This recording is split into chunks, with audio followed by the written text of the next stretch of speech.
সবাইকে ICT corner YouTube চ্যানেলের পক্ষ থেকে আরেকটি আপডেট ভিডিওতে স্বাগতম জানাচ্ছি। সম্মানিত ভিউয়ার্স, আমরা এই ভিডিওতে দেখব এনটিআরসির ওয়েবসাইট থেকে কিভাবে প্রতিষ্ঠানের রেজিস্ট্রেশন তথ্য দিতে হয় বা প্রোফাইল আপডেট করতে হয় বা হালনাগাদ করতে হয়। তো আমরা প্রথমেই এনটিআরসির ওয়েবসাইটে চলে যাব। আপনারা অ্যাড্রেস বারে ntrca.gov.bd লিখলে আসবে, অথবা গুগলে যদি শুধু এনটিআরসি লিখে দেন তবুও অফিসিয়াল ওয়েবসাইটের লিঙ্কটা পাবেন। আমরা ইতিমধ্যে এনটিআরসির ওয়েবসাইটে কিন্তু চলে এসেছি। মূলত আমাদের এই ওয়েবসাইট থেকেই প্রতিষ্ঠানের রেজিস্ট্রেশনের কাজটি করতে হবে।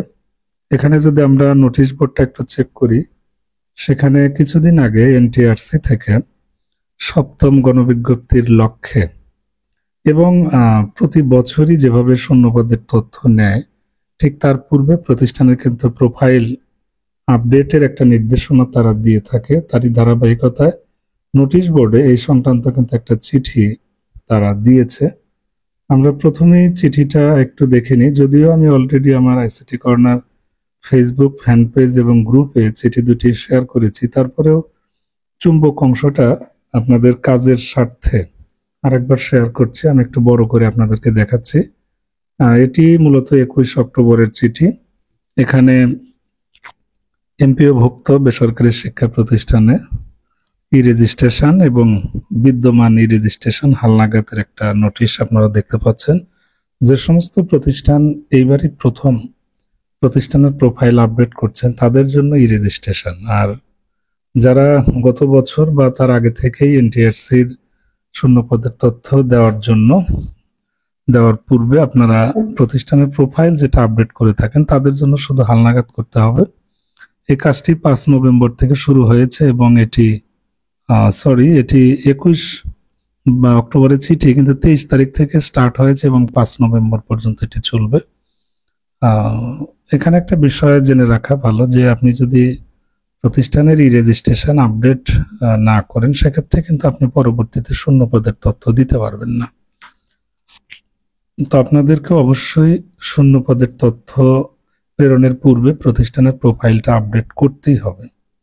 তো আমরা রেজিস্ট্রেশনের কাজ বা হালনাগাদের কাজ কিভাবে করব, তার জন্য এই রেজিস্ট্রেশন সেবা বক্সে কিন্তু রেজিস্ট্রেশনের নির্দেশিকা বা ইনস্ট্রাকশন রয়ে গেছে। আমাদের প্রত্যেকের উচিত রেজিস্ট্রেশনের কাজটি করার পূর্বে এনটিআরসির ওয়েবসাইট থেকে চিঠি এবং রেজিস্ট্রেশনের যে নির্দেশিকা সেটি ডাউনলোড করে প্রিন্ট করে নেওয়া, এবং যদি আপনি একাধিকবার পড়ে নেন সেক্ষেত্রে রেজিস্ট্রেশনের কাজটি আপনারা কিভাবে করবেন তার পূর্ণাঙ্গ কিন্তু একটা তথ্য আপনারা এখানে পেয়ে যাবেন। সুতরাং আপনারা অবশ্যই নির্দেশিকাটি ভালো করে পড়ে নেবেন। যাই হোক, এখানে বিস্তারিত নির্দেশনা আছে, আমি এগুলো স্কিপ করে যাচ্ছি। আপনারা অবশ্যই এটা পড়ে নেবেন। আর একটা জিনিস মাথায় রাখতে হবে যে পরবর্তীতে শূন্যপদের তথ্য প্রেরণ করতে চাইলে আপনাদেরকে এই সময় আগেই রেজিস্ট্রেশনের কাজটি সম্পন্ন করতে হবে। এটি বাধ্যতামূলক, এখানে বোল্ড করে দেওয়া আছে। যাই হোক, আমরা এখন এনটিআরসির ওয়েবসাইট থেকে কিভাবে আপনার প্রতিষ্ঠানের রেজিস্ট্রেশনের তথ্যটা আপনি আপডেট করবেন বা রেজিস্ট্রেশনের জন্য কি কি তথ্য লাগে সেগুলো কিভাবে দেবেন, চলুন আমরা এক নজরে সে প্রক্রিয়াটি দেখে নিই। তো আমাদের রেজিস্ট্রেশন এর অপশনের ওখানে ক্লিক করলে বেশ কিছু অপশন আমরা পেয়ে যাব। এখান থেকে আমাদের মূলত ইনস্টিটিউশন সেকশন, মানে প্রতিষ্ঠানের যে সেকশনটা আছে সেখানে মূলত আমাদের কাজ করতে হবে। সো আমরা এখানে নোটিশ বোর্ড পাচ্ছি, ইনস্টিটিউট সেকশন, ইউএসইও বা DO log in, NTRC log in. যাই হোক, আমরা প্রথম থেকে ঠিক দ্বিতীয় যে অপশনটা আছে এখানে ক্লিক করে দিলে আমাদের সামনে রেজিস্ট্রেশনের জন্য আরেকটি অপশন প্রদর্শিত হবে। আমরা এখানে ক্লিক করে দিই। এখানে ক্লিক করে দেওয়ার পর আমাদের মূলত এনটিআরসি থেকে প্রতিষ্ঠান প্রধানকে যে ইউজার আইডি এবং পাসওয়ার্ড ইতিপূর্বে সরবরাহ করা হয়েছিল বা যেটি ব্যবহার করে আমরা এনটিআরসির কাজগুলো করে থাকি, সো সেই ইউজার আইডি এবং পাসওয়ার্ড ব্যবহার করে আমরা এখানে লগ ইন করলাম। তো আমরা প্রতি বছরই তথ্যগুলো দিয়ে থাকি, যার কারণে এখানে বলতে গেলে প্রায় 90% তথ্য কিন্তু রয়ে গেছে। শুধুমাত্র প্রতিষ্ঠানের সভাপতির তথ্যটা পরিবর্তন আমাদের করতে হবে, তাছাড়া আগের তথ্যগুলো একই আছে। যাই হোক, আমরা এখান থেকে এমপিও অথরিটিটা সিলেক্ট করে নেব। এখানে বিভিন্ন ক্যাটাগরি আছে। আপনি সাধারণ প্রতিষ্ঠান হলে ডিএসএইচি সিলেক্ট করবেন, মাদ্রাসা হলে ডিএমই, কারিগরি হলে টিএমই, হ্যাঁ মানে ডিটি। এছাড়া কোনো সাধারণ প্রতিষ্ঠানের সাথে কারিগরি বা সংযুক্ত কারিগরি বা মাদ্রাসা এরকম থাকলে সেগুলোর কিন্তু স্তর এখানে আছে, অর্থাৎ আপনার প্রতিষ্ঠানটি কোন ক্যাটাগরি সে ক্যাটাগরিটা সিলেক্ট করবেন। আমার প্রতিষ্ঠান যেহেতু জেনারেল, সো আমি এখানে ডিএসএইচ সিলেক্ট করব। আর তারপরে আপনার ইনস্টিটিউশন টাইপ, এখন আপনার কি নিম্ন মাধ্যমিক, মাধ্যমিক, উচ্চ মাধ্যমিক, কলেজ নাকি। সো মাধ্যমিক ক্ষেত্রে 6 to 10 এটা দিবেন, জুনিয়রের ক্ষেত্রে 6 to 8। সো আমার যেহেতু উচ্চ মাধ্যমিক পর্যায় পর্যন্ত, সো আমি 6 to 12 এখানে দিয়ে দিয়েছি। এরপর আমাদের এমপিও স্ট্যাটাস দিতে হবে। তারপরে হচ্ছে এখানে প্রতিষ্ঠানের যে এমপিও কোড থাকে, এমপিও শিটের সাথে দেখবেন আছে, সে কোডটা দিয়ে দিবেন। তারপর এখানে প্রতিষ্ঠানটা কোথায় অবস্থিত, এটা কি শহরে, উপজেলা সদরে, পৌরসভার মধ্যে নাকি কোথায়। সো আমারটা গ্রামীণ অঞ্চলে, এই জন্য আদার্স দিয়ে দিলাম। তারপর প্রতিষ্ঠানের ধরন, যদি বয়েজ স্কুল হয় বয়েজ সিলেক্ট করে দিবেন, গার্লস স্কুল হলে গার্লস সিলেক্ট করে দিবেন। আর আমারটা যেহেতু সহজ শিক্ষা, ছেলে মেয়ে উভয়ই পড়ে, সো আমি কো এডুকেশন সিলেক্ট করে দিয়েছি।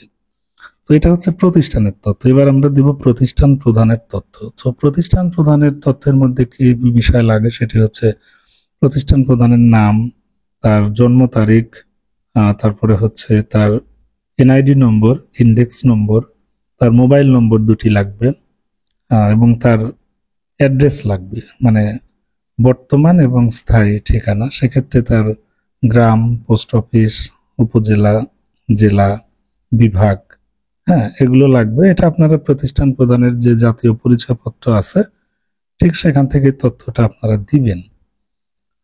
তো মূলত প্রতিষ্ঠান প্রধানের তথ্য আর সভাপতি মহোদয় বা চেয়ারম্যানের তথ্য কিন্তু একই রকম, খুব একটা পরিবর্তন নেই বললেই চলে, শুধু তাদের ব্যক্তিগত তথ্যগুলো পরিবর্তন। তাছাড়া দুজনের ক্ষেত্রেই বেশ কিছু তথ্যের মিল রয়েছে। সো আমরা এখানে অ্যাড্রেসটা লিখে দেবো, এখানে শুধু ভিলেজ বা রোড নাম্বার লিখে দিলেও চলবে।